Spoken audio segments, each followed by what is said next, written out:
The Bulls delivered one of the most emphatic statements of the United Rugby Championship season, with a crushing 52-17 demolition of the Lions at Ellis Park, sweeping up maximum points, local bragging rights, and a huge injection of confidence in the process.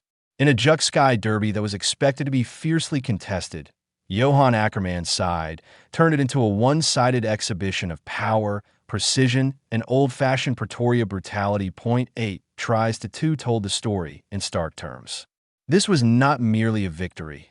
It was a reminder of who the Bulls are when they lean into their identity, and a warning to the rest of the URC that the men from Pretoria are beginning to rediscover their edge. The big picture. Bulls run riot in Johannesburg. Ellis Park has often been a hostile hunting ground for visiting teams, but on Saturday night, it felt more like a second home for the Bulls. Now clad in blue rather than red, Ackermann once again tasted success at a venue where he once built his reputation, watching his charges stampede their way to a comprehensive derby win. The opening exchanges suggested the Lions were up for the fight, but that illusion was shattered inside the first 10 minutes. Former Lion Harold Vorster, relishing his return to familiar territory, set the tone with a powerful 9th-minute try, crashing through weak tackles to open the scoring and announce the Bulls' intent.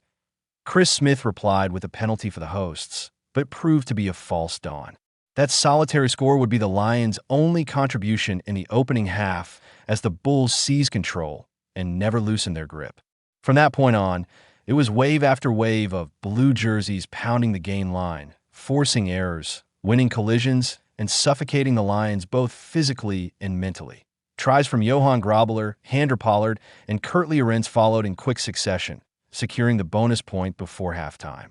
Arendse's night included a yellow card, but even that brief setback failed to slow the Bulls' momentum. Pollard was immaculate from the tee, converting 3 of the 4 first-half tries to send his side into the break with a commanding lead. The Lions briefly threatened a response when Morn van den Berg crossed early in the second half, sparking faint hopes of a comeback. Those hopes were extinguished almost immediately. Vorster struck again, and from there the Bulls poured on the misery as Ambrose Papier, Pollard, Pilo Gummied, and Keegan Johannes all added their names to the score sheet that a late consolation try for Bronson Mills mattered little. By then, the damage was done and the message sent. This was Bulls rugby at its most ruthless. Regression for progression. Bulls rediscover their roots. There was something deeply familiar about the way the Bulls went about dismantling the Lions. Watching this performance felt like stepping back in time, to an era when Pretoria rugby was built on one-off runners, relentless forward carries, aerial dominance, and a ruthless efficiency that broke opponents' spirits long before the final whistle. It was impossible not to draw parallels with the Heyneke-Meyer era, when these methods delivered Super Rugby glory nearly 2 decades ago. In an age dominated by complex attacking frameworks, data-driven decision-making, and intricate defensive systems, the Bulls reminded everyone that raw physical dominance still works, especially when executed with discipline and belief. The first 40 minutes were masterclass in territorial strangulation. Pollard and Papier controlled the tempo expertly, repeatedly folding runners around the corner and forcing the Lions to make tackle after tackle.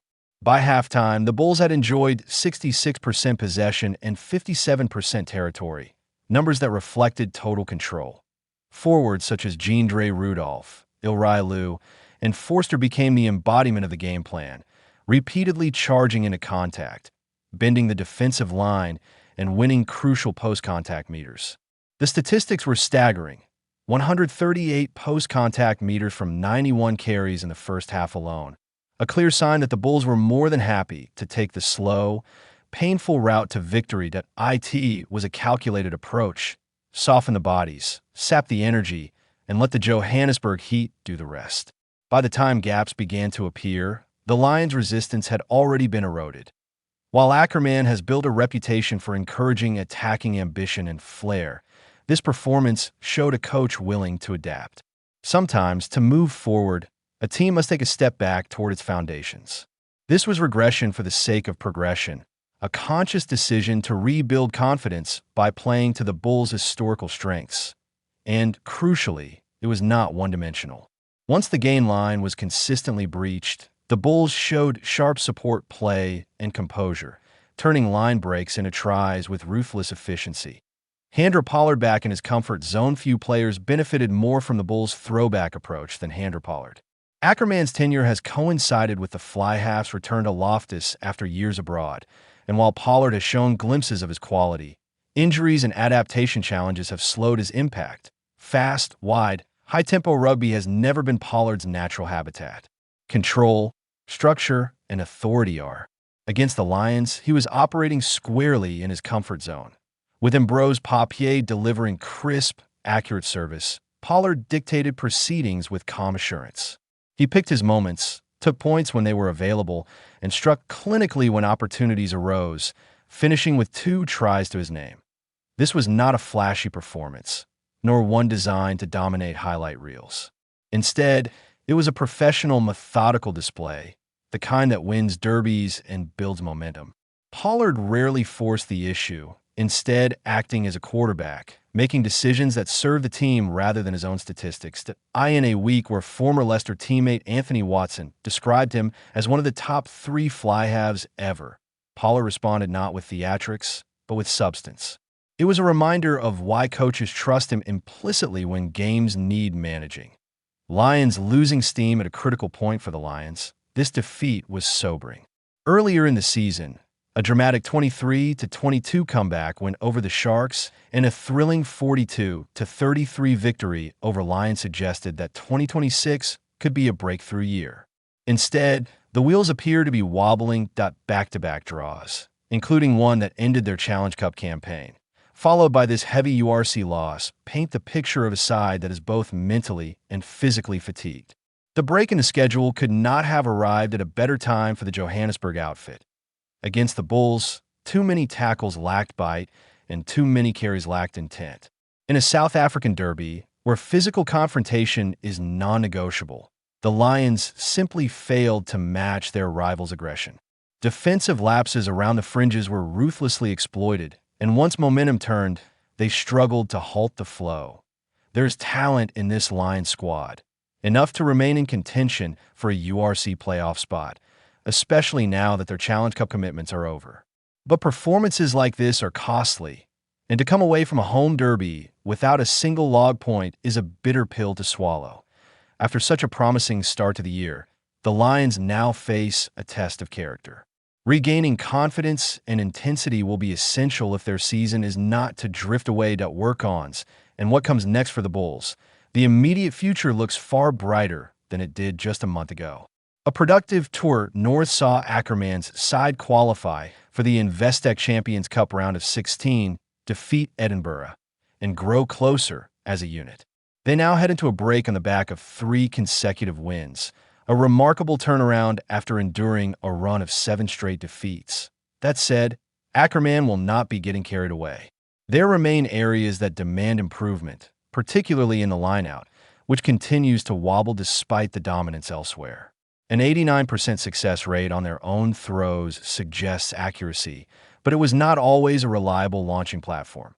Encouragingly, the Bulls disrupted the Lions' lineout effectively, restricting them to a 69% success rate, which speaks to improved defensive organization.